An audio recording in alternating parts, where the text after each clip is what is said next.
मैं फरीदा, आप देख रहे हैं समाज की खबरें हिंदी टीवी न्यूज। आइए देखते हैं आज की बड़ी खबरें। क्या आपका एनजीओ है और काम करने के लिए डोनेशन चाहिए, लेकिन 12 ATG सर्टिफिकेट नहीं होने की वजह से डोनेशन नहीं मिल पा रहा है? तो आप RTI SK के एजेंसी से संपर्क करें। RTI SK के एजेंसी से संपर्क करके 12 ATG सर्टिफिकेट बनवा सकते हैं। उठाए फ़ोन और लगाएं कॉल 9769025411। हेलो फ्रेंड्स, मैं फरीदा, आप देख रहे हैं समाज की खबरें हिंदी टीवी न्यूज। आज हमारे साथ अन्य चैनल भी मौजूद है। आज हमारे साथ मौजूद है आरपीआई के नेता रमेश गौड़ जी। इनसे हम जानेंगे कि नवाब मलिक जी का जो इस वक्त बेल हुआ है, कोर्ट ने उन्हें बेल दिया है, इनका क्या नजरिया है कि आने वाले दिनों में वो किन के साथ जाएंगे, एनसीपी के साथ, शरद पवार जी के साथ, या फिर अजीत दादा जी के गुट में। सर, आपका क्या नजरिया होगा इनको लेकर? मुझे ऐसा लगता है कि नवाब मलिक जी को अपनी पार्टी बना लेनी चाहिए जी। उनके पास अभी वो एक दोहरे संकट में पड़ गए हैं, तो उनको अभी पार्टी, खुद की पार्टी बनानी चाहिए। अब वो माननीय पवार साहब, बड़े साहब के साथ में जाएं या अजीत पवार जी के साथ में जाएं तो कोई बटी हुई बात नहीं है। फिलहाल दोनों तो एक ही हैं। एक ही मंच में शरद पवार जी बैठते हैं, एक ही मंच पे मोदी जी होते हैं, एक ही मंच पे फडणवीस जी होते हैं।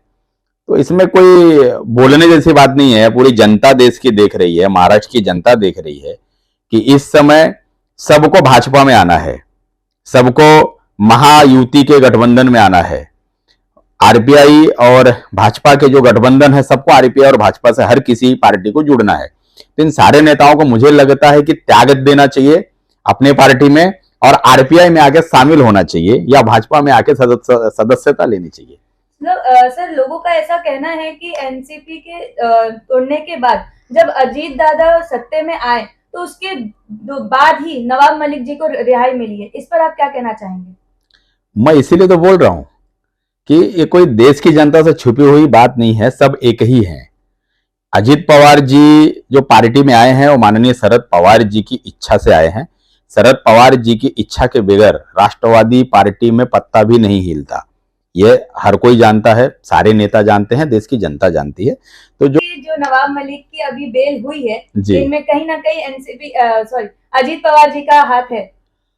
अब पवार साहब जो अभी हैं, पवार साहब ऐसा नहीं बोले हैं कि मैं पूरा अलग से कोई पार्टी बनाऊंगा। एक ही पार्टी में दो लोग हुए हैं, एक ही मंच पे बैठ रहे हैं, तो पवार साहब का भी हाथ हो सकता है या फिर नवाब मलिक जी। अब ये तो कोर्ट का विषय है। तो आप इस बात को मानते हैं कि उनको फंसाया गया था? नहीं, मुझे लगता है देश की न्यायपालिका अपना काम कर रही है, देश की जो एजेंसियां हैं वो अपना काम कर रही हैं, और किसी को क्लीन चिट देना मेरा काम नहीं है, वो न्यायालय का काम है। तो वो देखने का विषय होगा फ्यूचर में जो होगा, उसके लिए मैं नहीं बोल सकता। जैसे कि आपने देखा होगा कि मोदी जी का एक बयान था कि एनसीपी 70,000 करोड़ का घोटाला की है जी। उसके बाद में ही एनसीपी टूटकर दो गुट में हो गई। उसके ऊपर क्या नजरिया है आपका? क्या डर से वो लोग शामिल हुए?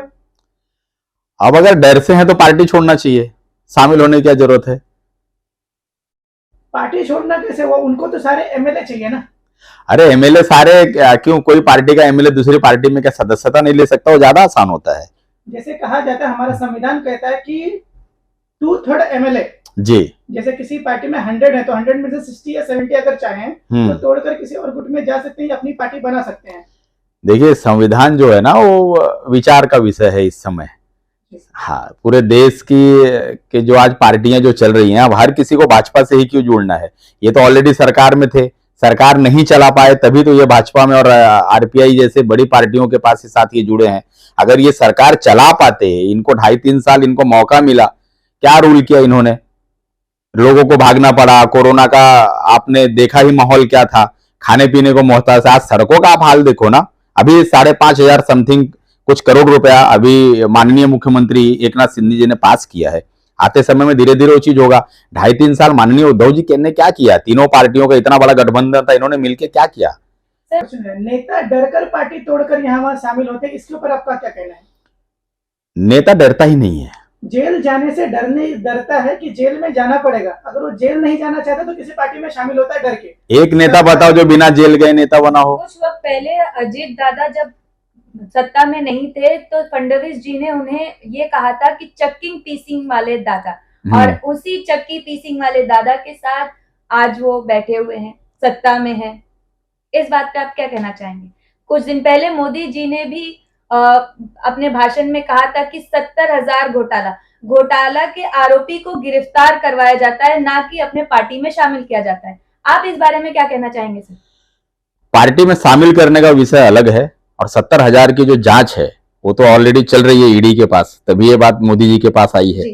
तो ईडी अपना काम करेगी, पार्टी अपना काम करेगी, और देश की जनता अपना काम करेगी। इसके लिए सब बातों को लेकर आपका क्या नजरिया है? क्या ऐसा होता है कि जब उन्हें इस बात का भय होता है, डर होता है कि हमें जेल जाना होगा, तो हम उन्हीं पार्टी में शामिल हो जाएं, जो सत्ता में उनके साथ शामिल हो जाएंगे, जिस तरह से अजीत दादा ने किया है? देखिए, अगर आपने गलत किया है तो आप किसी भी सत्ता में जाए, आप कुछ दिनों के लिए बच सकते हैं, लेकिन आप सुरक्षित नहीं है।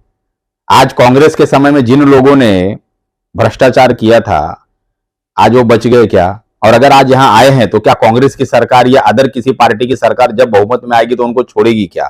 तो सरकारें जो हैं वो एक दूसरे को ब्लेम करती हैं, लेकिन जांच एजेंसियां और देश का सुप्रीम कोर्ट, देश की अदालतें आज भी न्याय करती हैं, और जिसका भरोसा पूरे देश करता है। तो हमको कभी ये नहीं सोचना चाहिए कि 70,000 करोड़ का जो घोटाला हुआ है उससे जो भी आरोपी है वो बचेगा।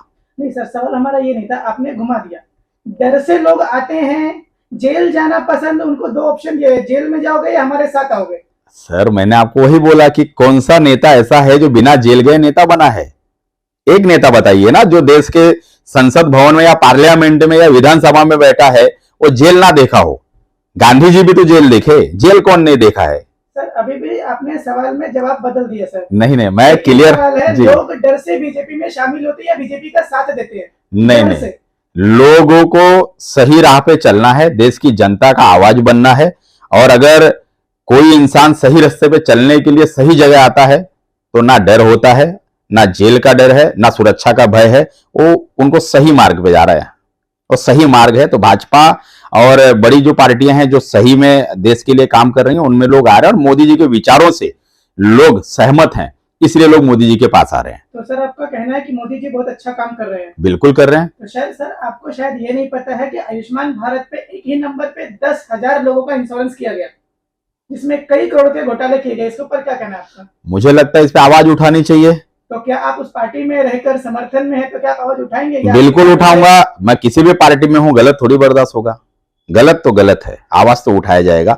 ये आपने अगर मेरी जानकारी में चीज लाया है तो मैं इस विषय पे चर्चा करूंगा, इसके गहराई में जाऊंगा, और बिल्कुल इस पे कार्रवाई होनी चाहिए। जिसने भी अगर इस तरह का भ्रष्टाचार किया है, कोई भी हो, कार्रवाई तो होनी चाहिए। पहले सभी को वंदे मातरम, भारत माता की जय। आप सभी लोग हर घर तिरंगा का जो अभियान हम लोग चला रहे हैं, जो पूरी दुनिया और विश्व के नजर में हम आ रहे हैं, तो आप लोग मेरे भाई, मेरे बहन और बड़े बुजुर्ग सभी आपका आशीर्वाद चाहूंगा, और अपने शर्ट पर एक तिरंगा जरूर लगाना, अपने दरवाजे पे एक तिरंगा जरूर लहराना, अपनी गाड़ियों में तिरंगा जरूर लगाना। इससे हमारी एकता का एक मिसाल बनता है, और हम दुनिया और इस विश्व में एक अलग दिखते हैं। देश प्रेमी होने का हम लोगों को संदेश देते हैं। हमारी आने वाली पीढ़ी कुछ नया संदेश सीखेगी। जय हिंद, वंदे मातरम।